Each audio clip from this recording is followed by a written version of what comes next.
सुंदर प्रार्थना है, जो वास्तव में क्या मूड होना चाहिए, क्या प्रेयर होना चाहिए किसी भक्त का, वो इस दामोदर अष्टकम में बताया गया है। तो तो 3 वर्सेस हमने देखा था। 3 वर्सेस के बाद आज हम लोग चौथा वर्ष से शुरू करेंगे। तो फोर्थ वर्स से हम लोग निकालेंगे। तो चौथा वर्ष है, वरम देव मोक्षम न मोक्षम वधिं वा न चान्यं वृणेऽहं वरे सदपीह इदं ते वपुर्नाथ गोपालबालं सदा मे मनस्य विरास्तम किमन्ये। तो देखिए इसमें बता रहे हैं कि भगवान आप तो वरम देव, आप हर प्रकार के वर देने में सक्षम है ना। मोक्ष भी दे सकते हैं, और जो मोक्ष की प्रकाष्ठा है, क्या है मोक्ष की प्रकाष्ठा? ये स्पिरिचुअल प्लैनेट है ना, वैकुंठ प्राप्त करना। तो मोक्षम वधिम वा, आप वो भी दे सकते हैं, है ना। बट मेरी ये भी अभिलाषा नहीं है ना। आप ऐसे तो हर प्रकार के वर देने में सक्षम है ना। भगवान का एक नाम है वरदराज, है ना, क्योंकि हर तरह के वर देने में आप सक्षम है। बट मुझे किसी तरीके से, किसी भी तरीके का वर नहीं चाहिए, है ना, कुछ भी नहीं चाहिए। तो क्या चाहिए फिर? तो बता रहे हैं, ये सत्यव्रत मुनि बता रहे हैं कि भगवान बस एक चीज चाहिए। सोचिए, नॉर्मली कोई भी स्पिरिचुअलिस्ट को अगर देखा जाए तो हाईएस्ट वो क्या सोच सकता है? वो यही सोच सकता है कि ज्यादा से ज्यादा मोक्ष मिल जाए, है ना। तो ये यही नॉर्मल एक कोई भी ज्ञानी या योगी यही चाहते हैं ना कि ज्यादा से ज्यादा मोक्ष मिल जाए, है ना। मोक्ष से और उससे भी ज्यादा, अगर जैसे ज्ञानी है वो सोचते हैं कि चलो इस भौतिक जगत से बाहर निकल जाए, यही काफी है। और जो योगी है वो सोचते हैं कि चलो ठीक है, इस भौतिक जगत से बाहर निकल जाए और वैकुंठ प्लैनेट मिल जाए ना, तो बढ़िया है, और तो कुछ नहीं चाहिए होगा, बस वैकुंठ प्लैनेट मिल जाए। तो यहाँ पे क्या बताया जा रहा है कि वो भी नहीं चाहिए, है ना। वैकुंठ प्लैनेट तक भी नहीं चाहिए, कुछ भी नहीं चाहिए, किसी तरीके का वर नहीं चाहिए। हम नॉर्मली भक्ति करते हैं तो बहुत सारी चीजें हमारी लिस्ट में होती है ना, ये दे दो वो दे दो। नॉर्मली हम थोड़ा सा भी भक्ति एक माला करते हैं और थोड़ा सा भी कुछ ऊपर नीचे होता है तो हम क्या बोलते हैं, भगवान ये क्या हो रहा है मेरे साथ, है ना। तो वास्तव में भक्ति का क्या अर्थ है, यह समझाते हैं कि भक्ति का अर्थ भौतिक कष्टों से सिर्फ निकलना नहीं है ना। वो तो ऐसे ही निकल जाएंगे हम अगर भक्ति में अब्सॉर्ब है तो, है ना। हम सिर्फ बाई प्रोडक्ट पे ध्यान देते हैं, कष्ट से निकलना तो ऐसे ही बाई प्रोडक्ट है भक्ति का, वो तो हमें प्रभावित ही नहीं करेगा, है ना। कष्ट रहेगा भी बट फिर भी प्रभावित नहीं करेगा। जैसे कल भी हम लोग डिस्कस कर रहे थे कि पांडवों के जीवन में तो देखिए भगवान हमेशा उनके साथ रहे, बट उनके जीवन में इतना कोई भी कष्ट तो ऐसा ऐसा रहा कि उसका क्या ही कहना, है ना। इतने सारे कष्ट हुए बट भगवान हमेशा उनके साथ थे, है ना। और वही उनके जीवन का वास्तविक जो विजय है वो यही है कि हमेशा भगवान उनके साथ रहे, है ना। तो यही चीज बता रही। तो डिवोटी का क्या प्रार्थना है कि और कुछ नहीं चाहिए, किसी प्रकार का मोक्ष या कोई और वरदान कुछ भी नहीं चाहिए। तो क्या चाहिए भैया? यही चाहिए, इदम ते वपुरनाथ गोपाल बलम। तो भगवान ये जो आपका बाल गोपाल का जो रूप है ना, तो वपु में भगवान का फॉर्म के बारे में बोल रहे हैं। तो इदम से क्या चाहिए मुझे? तो आपका ये जो ग्वाल बाल का फॉर्म है ना, ये सदा कहाँ रहे, मेरे मन में स्थित रहे, है ना। मेरे मन मंदिर में हमेशा भगवान, आपका ये जो ग्वाल बाल, जो भगवान का दामोदर लीला के टाइम का जो बहुत सुंदर वो आपने देखा होगा, वो फोटो बहुत सुंदर है भगवान का। जब भगवान को यशोदा मैया बांधी हुई है तो बहुत बहुत सुंदर भगवान का चेहरा है। भगवान थोड़ा डरे हुए हैं, है ना। तो देखो मैं एक बार स्क्रीन शेयर करने का प्रयास करता हूँ उसको लगा के। तो वो जो भगवान का चेहरा है यही मांग रहे कि बस वही मेरे हृदय में स्थित रहे और कुछ नहीं चाहिए, है ना। तो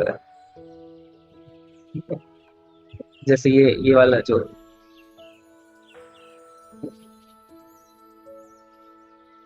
ऐसे फोटो तो देखा ही होगा आपने, मतलब सभी ने वो फोटो तो देखा ही होगा।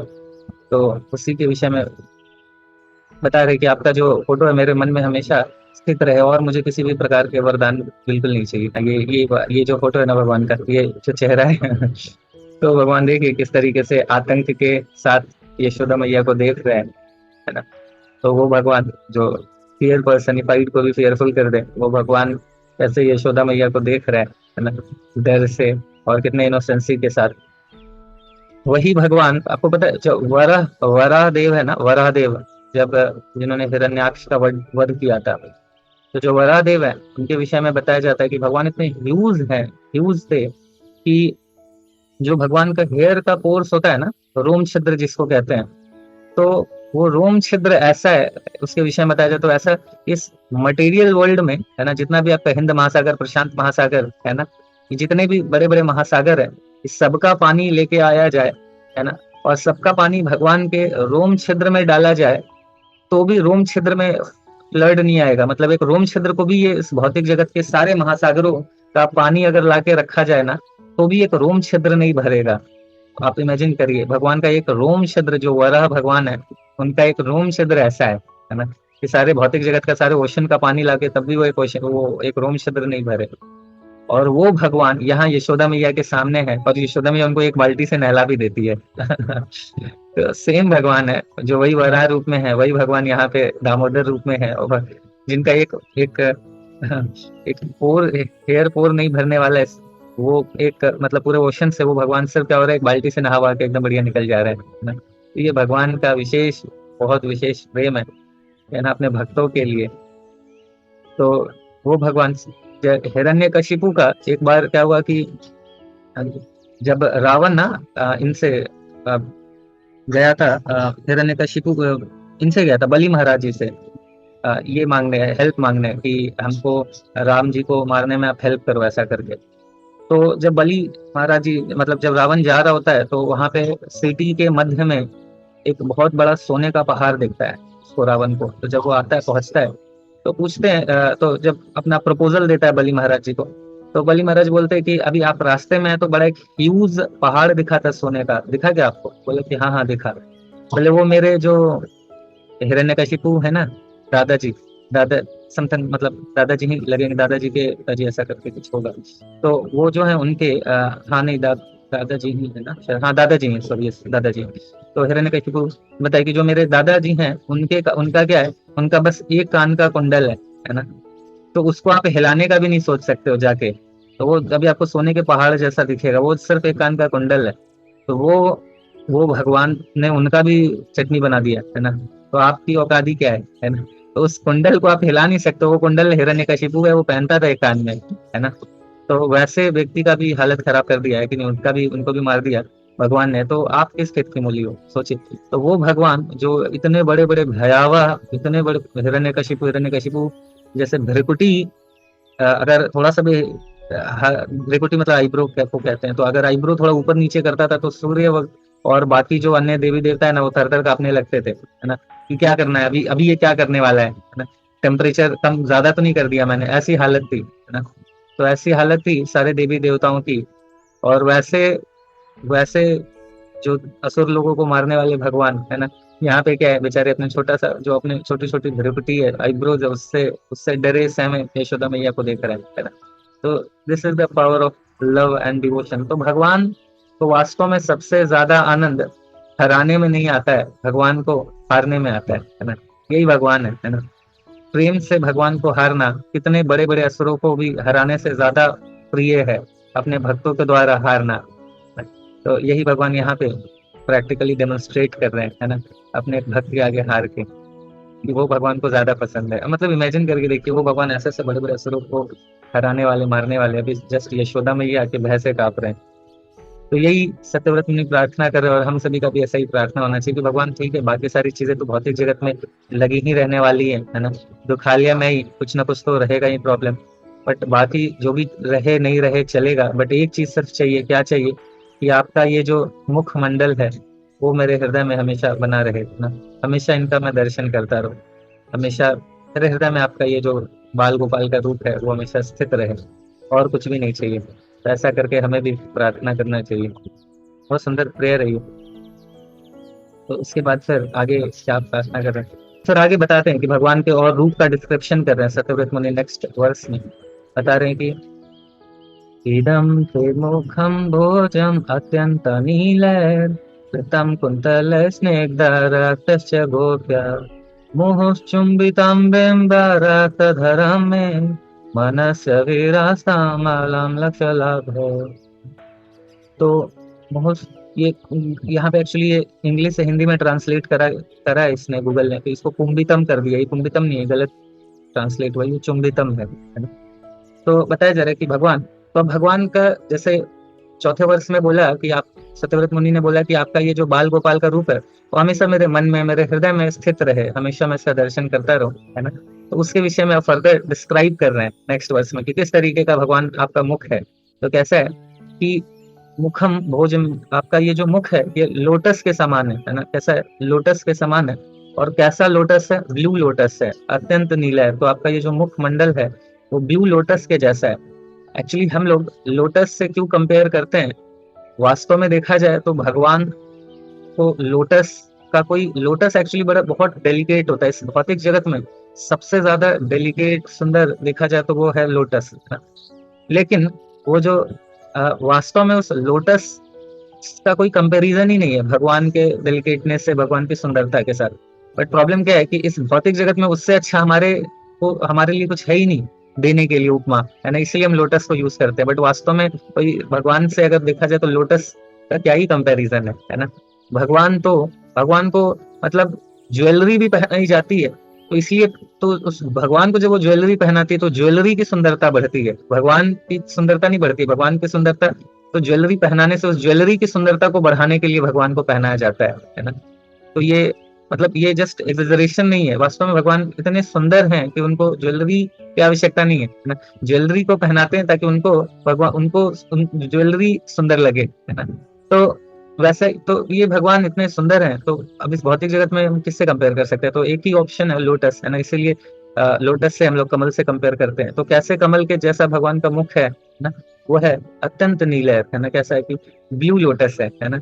और वो क्या है? कुंतला स्निग्ध, तो वृतम कुंतला स्निग्ध मतलब क्या है कि भगवान आपका जो मुख है ना, वो किस तरीके क्या है, वो जो भगवान के कर्ली हेयर्स हैं, है ना। अभी हमने फोटो देखा था ना, तो भगवान के क्या है कि कर्ली हेयर्स हैं।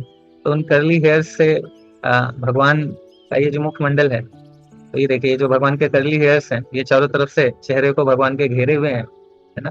और भगवान का जो ये जो होठ है वो कैसे बिंब फल के समान है ना।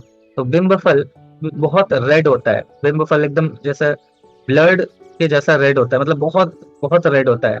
उसी को बताया जा रहा है कि जो भगवान के होठ है वो कैसे बिंब फल के समान है। तो तो मुहूर्त, और फिर क्या हो रहा है कि यशोदा मैया है ना, यशोदा मैया उनको क्या करती है, भगवान के मुख को, भगवान के मुख को बार बार क्या करती है? चूमती है ना। तो मुहुस चुंबितम बिंबा रक्त धर्म मनस्य विरासता मलम लाक्षालाभ है ना। तो ये जो आपका सुंदर स्वरूप है यही मेरे हृदय में विराजित रहे, और मुझे कुछ भी नहीं चाहिए, और किसी प्रकार का लाभ कुछ भी नहीं चाहिए, है ना? तो ये ऐसा प्रार्थना कर रहे हैं। फिर नेक्स्ट वर्स में बोलते हैं, नमो देव दामोदर अनंत विष्णु प्रसीदो प्रभो दुःख जलधिमग्नम् कृपा दृष्टि वृष्ट्याति दीनं बतानु गृहाणि क्षमा में दक्षिदृश्या। तो फिर यहाँ पे बता रहे हैं कि हे दामोदर भगवान आपको प्रणाम है ना। तो यहाँ पे इसमें बता रहे कि और मुझे कुछ भी नहीं चाहिए। छठे वर्ष में यहाँ पे बताते हैं कि देखिए, हे परमेश्वर मैं आपको प्रणाम करता हूँ, हे दामोदर, हे अनंत, हे विष्णु। विष्णु क्यों बोला जा रहा है? विष्णु का मतलब है कि ओमनी प्रेजेंट, भगवान आप हर जगह प्रेजेंट है, इसलिए यहाँ पे भगवान विष्णु से उनको संबोधित किया जा रहा है। तो हे परमेश्वर मैं आपको प्रणाम करता हूँ, हे दामोदर, हे अनंत, हे विष्णु, हे स्वामी, हे मेरे प्रभु, मेरे ऊपर प्रसन्न हो जाइए, है ना। मुझ पर अपनी दया की दृष्टि दीजिए, देकर क्या करिए, मुझे इस बेचारे अज्ञानी मूर्ख को जो सांसारिक सागरों के दुखों के सागर में डूबा हुआ है उद्धार कीजिए, और मेरे आंखों के सामने प्रकट हो जाइए। तो यहाँ पे सत्यव्रत मुनि सर क्या कर रहे हैं? थोड़ा सा अपना जो डिजायर उसको बढ़ा रहे हैं, है ना। अभी तक तो वो बोल रहे थे कि अभी आप मेरे हृदय में प्रकट हो जाइए, हमेशा मेरे हृदय में रहिए, है ना। लेकिन अभी फिर जब हृदय में थोड़ा ऐसा प्रार्थना करने के बाद फिर अब उनको लग रहा है नहीं नहीं, सिर्फ हृदय में नहीं, भगवान मेरे सामने भी प्रकट हो जाइए, है ना।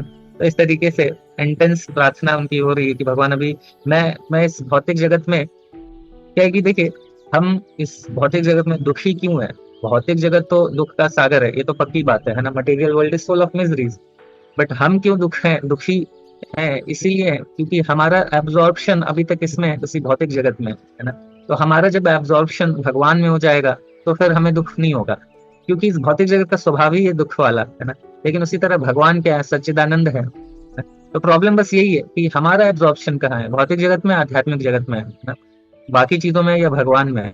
तो जैसे ही भगवान में एब्जॉर्ब होने लगेंगे हम, तो अपने आप ये सारा भौतिक जगत तो का जो दुख है वो खत्म हो जाएगा। तो यही यहाँ पे बता रहे हैं कि प्लीज मेरे सामने आप प्रकट हो जाइए, है ना, क्योंकि आप जब तक आप अगर नहीं आ रहे हैं तो मेरा जो एब्जॉर्प्शन है वो पूरे इस मटेरियल वर्ल्ड में लगा हुआ है, और उसके कारण क्या हो रहा है, मैं पूरे दुख के सागर में डूबा जा रहा हूँ। तो प्लीज मेरे आंखों के सामने प्रकट हो जाइए, है ना। तो इस तरीके से प्रार्थना कर रहे हैं। फिर अब नेक्स्ट वर्स भी बहुत इंपॉर्टेंट है।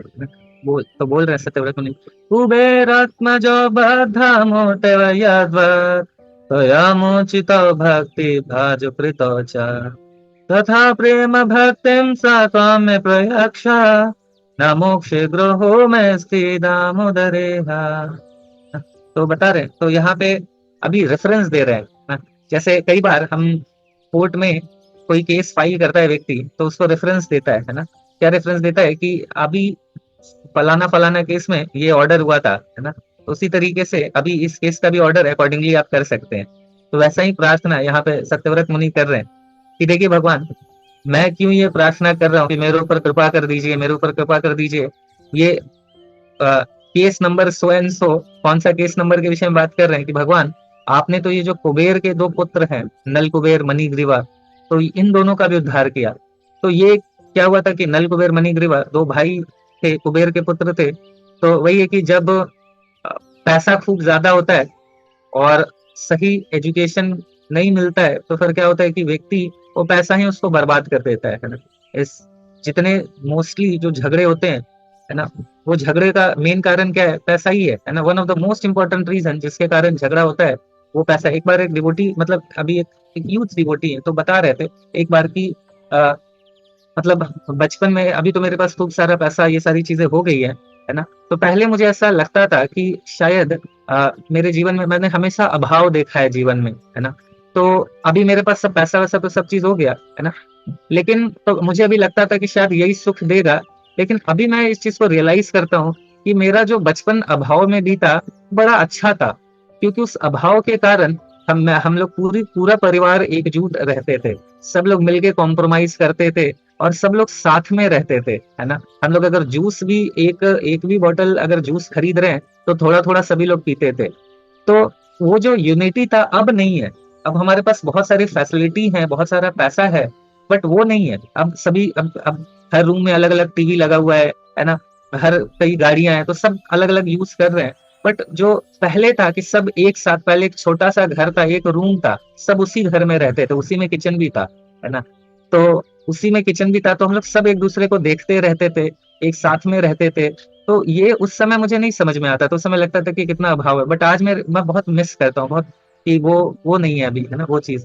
तो वास्तव में ये जो भौतिक जगत में अभाव होना भी बुरा नहीं है, क्योंकि वो कम से कम कई बार रिलेशनशिप को साथ में लेके आता है। कई बार जब प्रॉब्लम आती है तो पूरा परिवार उसको साथ में मिलके उससे लड़ता है, और उसी में वो यूनिटी और प्रेम और बढ़ता है ना। बट वास्तव में अगर सभी का जीवन बड़ा कंफर्टेबल हो, कोई चैलेंज नहीं हो, तो सब अलग अलग अपने जीवन को एंजॉय करने लगते हैं, और वास्तव में उस एंजॉयमेंट के चक्कर में जो संबंधों का रिलेशमेंट है उसी को भूल जाते हैं, है ना। लेकिन जब और कुछ नहीं है तो फिर ऑप्शन ही नहीं है इधर उधर भटकने का, फिर वही रहता है कि संबंधों को, और डेफिनेटली वस्तुओं को एंजॉय करने से कई करोड़ गुना बेहतर एंजॉयमेंट संबंधों को रिलीज करना है ना। तो वही यहाँ पे, तो खैर, तो कुबेर के जो बेटे थे, प्रॉब्लम वही था कि दोनों लोग को पैसा वैसा है तो थोड़ा सा बिगड़ गए, है ना। तो इसी तरीके से अय्याशी कर रहे हैं। तो नग्न अवस्था में एक बार वैसी एक पवित्र नदी में, इस नग्न अवस्था में जो कुछ और हेवनली जो गर्ल्स हैं, अप्सरा हैं, उनके साथ उल्टा पुल्टा हरकत कर रहे थे, नग्न अवस्था में शराब पी रहे थे। तो नारद जी आते हैं, और नारद जी आके क्या, नारद जी जब उधर से गुजर रहे होते हैं तो जो स्त्रियां होती है वो तो अपने शरीर को ढक लेती है, बट ये दोनों इतने ज्यादा नशे में धुत रहते हैं कि ये अपने आप को ढकते भी नहीं है। तो ये देख के नारद जी को बहुत दया आता है, और नारद जी देन श्राप देते हैं कि आप तो ये इसी तरीके से ये नग्न रहने का आपको कोई भी बुद्धि नहीं है, कोई कॉन्शियसनेस नहीं है। तो आप तो बिल्कुल आपकी जो जड़ बुद्धि है पेड़ जैसी है, तो बेहतर है कि आप पेड़ बन जाइए, है ना। लेकिन आप देखिए यहाँ पे कि एक भक्त का जो एसोसिएशन है वो कितना पावरफुल है, कि एक शुद्ध भक्त का एसोसिएशन कितना इंपॉर्टेंट, कितना पावरफुल है, कि नारद जी ने उनको श्राप दिया कि आप पेड़ बन जाइए। लेकिन वो श्राप में भी एक भक्त किसी का कुछ नुकसान, कुछ अहित कर ही नहीं सकता है ना। तो एक शुद्ध भक्त के विषय में ऐसी बात है कि एक शुद्ध भक्त किसी का भी नुकसान नहीं कर सकता है। वास्तव में जैसे जैसे हम भक्ति में आगे बढ़ते जाएंगे तो वैसे वैसे हमारे अंदर वो जो कंपैशन कंपैशन है, अभी हमारी भक्ति में क्या है, अभी तो पैशन है ना, अभी तो हम जो भी कर रहे हैं आउट ऑफ पैशन कर रहे हैं, बट धीरे धीरे क्या होता है कि ग्रेजुअली हमारे अंदर कंपैशन डेवलप आने लगता है ना। तो अब सोचिए कि नारद जी जब वहां से गुजरे तो इतना इतना भी उन लोगों को होश नहीं था कि वो नारद जी को मतलब अपना वस्त्र अपने आप को ढके नारद जी को प्रणाम करे, कुछ नहीं करा। बट नारद जी वहां पे उनको श्राप दे के भी क्या कर रहे हैं, उनके ऊपर दया दिखा रहे हैं और उनको क्या बोलते हैं कि आप नलकुबेर मतलब आप पेड़ बन जाओ। एंड वो पेड़ बनने का भी क्या बोलते हैं कि अभी आप फ्यूचर में भगवान खुद आएंगे और आपका उद्धार करेंगे। और यही होता है जब यशोदा मैया फाइनली जब उखल से बांध देती है तो भगवान भगवान अपने शुद्ध भक्त के का जो डिजायर है उसको पूरा करने के लिए, है ना, भगवान एक तीर से कितने सारे शिकार करते हैं। यशोदा मैया को भी कृपा कर दिया, उनके हाथों से बंध गए, उनसे पकड़ा गए, उनके छड़ी से डर भी गए, उनको भी इतना आनंद दे दिया। और उसी साथ साथ में एक शुद्ध भक्त का चूंकि आशीर्वाद मिला हुआ है, ये जो नलकुबेर और मणिग्रीवा है, तो भगवान जाते हैं क्रॉल करते करते और ये दोनों पेड़ों को भी टकरा के उखल को और फिर इन दोनों को भी वहां से मुक्ति दे देते हैं, है ना। और वास्तव में सिर्फ उनको जो पेड़ की योनि है उससे ही सिर्फ छुटकारा नहीं देते हैं, उनको अपनी शुद्ध भक्ति प्रदान करते हैं, है ना। तो ऐसे अगर देखा जाए तो दोनों हेवनली बॉडी मतलब दोनों क्या थे, एक हेवनली बॉडी में थे, है ना। तो अगर इस तरीके का अगर मान लीजिए नारद जी का श्राप नहीं मिला होता तो क्या होता, है ना, बहुत अच्छे से इस भौतिक जगत को एंजॉय करते करते मर जाते और फिर उल्टा पुल्टा काम कर रहे थे तो नरक में जन्म लेना पड़ता, है ना। लेकिन नारद जी की कृपा से क्या हुआ, उनका मतलब जो फाइनल डेस्टिनेशन है ना, कृष्ण प्रेम जो मनुष्य जीवन का परम लक्ष्य है उसको वो प्राप्त कर लिए, है ना। तो कितना सोचिए कहाँ से कहाँ जीवन, कहाँ वो मतलब एक भक्तों की कृपा कहाँ से कहाँ पहुंचा देती है, कहाँ वो नशे में लुप्त होके क्या उल्टा पुल्टा काम कर रहे थे, है ना, और कहाँ भगवान की शुद्ध भक्ति प्रदान कर दी गई। तो ये है भक्तों का संग का प्रभाव, है ना। जैसे श्रीला प्रभुपाद जी ने भी ऐसे ही सारे हिप्पी लोग को जो बिल्कुल नशे में धुत थे, क्या नहीं कर रहे थे, वैसे लोगों को अपनी भगवान की शुद्ध भक्ति प्रदान की। मैं कल ऑफिस में बैठे बैठे ऐसे ही सोच रहा था कि अगर मैं कई बार ऐसा सोचता रहता हूँ, मैं भक्ति नहीं कर रहा होता तो क्या कर रहा होता, है ना। तो वही देख के जब भी मैं ऐसा सोचता हूँ तो बड़ा डर जाता हूँ कि क्या कर रहा होता, मतलब जैसे कई बार आ, कई लोग जब मतलब रिटायर रिटायर होते रहते हैं, है ना। तो रिटायर होने के बाद फिर वो मतलब जब रिटायरमेंट वो हो रहा होता है तो 60 लगभग 60 65 साल जो भी है उसमें वो रिटायर होके फिर वो निकल रहे होते हैं। तो उनको देख के मुझे बड़ा डर लगता है ना, कि वास्तव में देखा जाए तो जीवन में क्या मतलब अगर भक्ति नहीं करी तो क्या करा पिछला 60 साल इसी ऑफिस में इसी चेयर पे बैठ के अपना निकाल दिया, है ना। जितना खाया सब डाइजेस्ट हुआ, है ना। जो पैसा वैसा था सारा मतलब जो कमाया कुछ बचाया और कुछ खर्च कर दिया।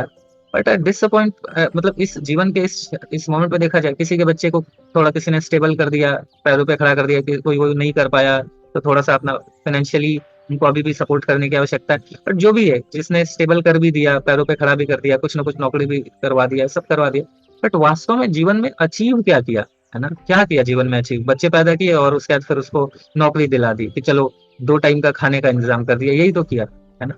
अगर तो फिर किया क्या, मतलब वास्तव में देखा जाए तो क्या किया, फिर वो भी बच्चे बच्चे पैदा करेंगे फिर वो भी मर जाएंगे, है ना। तो फिर क्या है अल्टीमेटली रिजल्ट जो आउटपुट है वो क्या है, कुछ भी नहीं है ना। जीवन मिला फिर तो एक एक क्षण कितना मतलब कैसे कैसे बीत रहा है, सुबह से लेके शाम में एक दिन हमारे जीवन से निकल जाता है ना? ऑफिस से जब लौटते हैं तो मैं तो ये सोचता हूँ कि आज जीवन का एक एक दिन निकल गया, है ना। तो ऐसे ऐसे हमारे जीवन का एक एक दिन निकलता जा रहा है, तो क्या पता नहीं क्या बच रहा है क्या नहीं बच रहा है, कितना बचा है। तो जो भी मिला हुआ है हमें बहुत महत्वपूर्ण है कि उसको हम भगवान की भक्ति में झोंक दें वास्तव में, है ना। तो पता नहीं कितना समय है हमारे पास। तो और अदरवाइज क्या ही अचीव कर रहे हैं, क्या ही हम रिजल्ट, तो हमेशा ये तो पक्की बात है कि फाइनल तो जो आउटपुट है वो तो जीरो ही है ना। अगर हम भगवान को नहीं भजन नहीं कर रहे हैं तो वास्तव में तो फिर वही है कि भगवान को भजन नहीं कर रहे हैं तो फिर एक ही भजन याद आता है ना, कि खाली हाथ आए थे हम खाली हाथ जाएंगे, है ना। तो ठीक है। तो ये कुबेर तो वही रेफरेंस दे रहे हैं कि देखिए आपने तो कुबेर और जो कुबेर के पुत्र थे नल कुबेर मणिग्रीवा उनका भी तो आपने उद्धार कर दिया है ना। तो जब उनका भी उद्धार कर दिया है तो थोड़ा मेरे ऊपर भी तो कृपा कर सकते हैं आप, है ना। तो वही बता रहे हैं कि आप उनको भी अपनी प्रेम भक्ति प्रदान कर दी, उनको भी शुद्ध भक्त बना दिया, है ना। तो फिर अगेन ये चीज बोल रहे हैं, अगेन बोल रहे हैं कि न मुक्षे ग्रहो में स्थित दामोदरेहा, है ना। तो अगेन ये प्रार्थना क्या कर रहे हैं कि भगवान और मुझे किसी प्रकार का और कुछ भी नहीं चाहिए, है ना। इस बात को बोल के फिर से यही चीज बोल रहे हैं, प्रेम भक्ति स्वकाम में प्रयक्षा ना मोक्षे ग्रहों में स्थित दामोदर है। तो मुझे आप क्या कर दीजिए, मुझे एक ही चीज चाहिए। आपने कुबेर के पुत्रों को भी आप भक्ति दी है, तो मुझे भी बस एक ही चीज दे दीजिए, क्या है, प्रेम भक्ति अपनी, और कुछ नहीं चाहिए, और कुछ नहीं चाहिए किसी प्रकार का, और मोक्ष की भी मुझे कोई कामना नहीं है। तो ऐसा करके प्रार्थना कर रहे हैं। नेक्स्ट वर्स में 8वें में प्रेयर कर रहे हैं, नमस्ते सुदाम्ने सुरभिति धामने त्वदीयोदराय था विश्वस्य धामने नमो राधिकाय त्वदीया प्रियाय नमो अनंत लीलाय देवय तुभ्यम। तो बता रहे हैं कि किसको किसको अक्सर ये प्रणाम कर रहे हैं, है ना। तो किसको प्रणाम कर रहे हैं, तो नमस्तेस्तु दाम्ने स्फुरद दीप्ति धामने। तो सबसे पहले क्या कर रहे हैं कि जो रस्सी है ना उसको प्रणाम कर रहे हैं, कह रहे हे दामोदर, मैं सबसे पहले क्या कर रहा हूँ, आपके पेट को बांधने वाली जो तेजमयी रस्सी है उसको प्रणाम करता हूँ, है ना। तो नमस्तेस्तु दाम्ने, है ना। तो स्फुरद दीप्ति धामने, तो वो जो रस्सी जो आपके भगवान उदर को बांधी हुई है उसको प्रणाम करता हूँ। तो क्यों ऐसा भगवान रस्सी को, मतलब सत्यव्रत मुनि रस्सी को क्यों प्रणाम कर रहे हैं, क्योंकि उस रस्सी के उसके सौभाग्य पे कि आप मतलब अगर हम सोचें तो भगवान ने अपने मुख में पूरे ब्रह्मांड का, अनंत कोटि ब्रह्मांड का दर्शन कराया था, है ना। तो भगवान ने पूरे, मतलब पूरे भगवान ने पूरे ब्रह्मांड यशोदा मैया को दर्शन कराया था। अब आप सोचिए कि ये कितनी रस्सी चाहिए होगी, है ना, कितनी रस्सी चाहिए होगी ब्रह्मांड को बांधने के लिए। आप जिस सोसाइटी में रहते हैं, अगर हम उस सोसाइटी को हम लोग बांधने का प्रयास करें तो कितनी रस्सी चाहिए होगी, है ना। और अगर किसी एक सिटी को बांधे तो कितनी रस्सी चाहिए होगी, एक शहर को एक देश को अगर बांधना चाहे तो कितनी रस्सी चाहिए, और इस पृथ्वी को बांधना चाहे तो कितनी रस्सी चाहिए। और सोचिए ऐसा अनंत कोटि ब्रह्मांड भगवान के है अंदर, है ना, पेट में है, घर में, मतलब तो भगवान के अगर ये सारा ब्रह्मांड को बांधने की कितनी रस्सी चाहिए। बट क्या हो रहा है, छोटी सी रस्सी ने भगवान के पेट को बांधा हुआ है ना। तो धन्य वो रस्सी जिसने भगवान को बांध दिया। तो इसीलिए क्या कर रहे हैं, उस रस्सी को सबसे पहले प्रणाम कर रहे हैं सत्यव्रत मुनि, जिसने क्या करा, उस भगवान के पेट को बांधा है, जो क्या कर रहा है, जो पूरे शेल्टर है, जिसका अनंत कोटि ब्रह्मांड का शेल्टर है ना। और उसके बाद क्या करें कि मैं किसको प्रणाम करता हूँ, तो नमो राधिकाय तो अधिया प्रिय है। तो मैं राधा रानी को प्रणाम करता हूँ जो आपको सबसे प्रिय है ना, सबसे प्रिय है। तो ये जो कार्तिक मास है, कार्तिक मास में क्या है, ये जो इस कार्तिक मास की जो प्रिडोमिनेंट डीटी है वो कौन है, राधा रानी है। तो भगवान को सबसे ज्यादा प्रिय है ना। तो बता रहे कि मैं राधा रानी को प्रणाम करता हूँ। और किसको प्रणाम करता हूँ, तो भगवान मैं आपको प्रणाम करता हूँ, नमो अनंत लीला या देव्य तो है ना। तो अनंत अनंत लीला को प्रकट करने वाले हे भगवान, है ना, मैं आपको प्रणाम करता हूँ। बहुत सुंदर प्रार्थना है, इसको हम लोग कार्तिक में डेली पढ़ना चाहिए। हमें प्रयास कर सकते हैं कि हम लोग डेली दीपदान करें, इसको पढ़े, और हम भी भगवान से यही प्रार्थना करें कि भगवान हमें भी बस यही हमारे ऊपर कृपा करिए।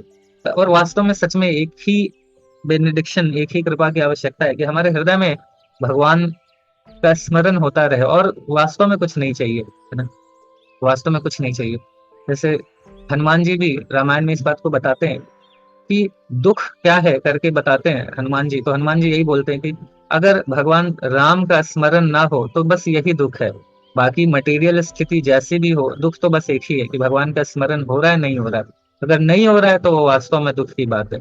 अदरवाइज कुछ भी हो रहा है लेकिन अगर भगवान का स्मरण हो रहा है तो वास्तव में दुख नहीं है, वो तो अच्छा है ना, कि अगर किसी भी स्थिति से भगवान का स्मरण हो रहा है। हाँ हाँ।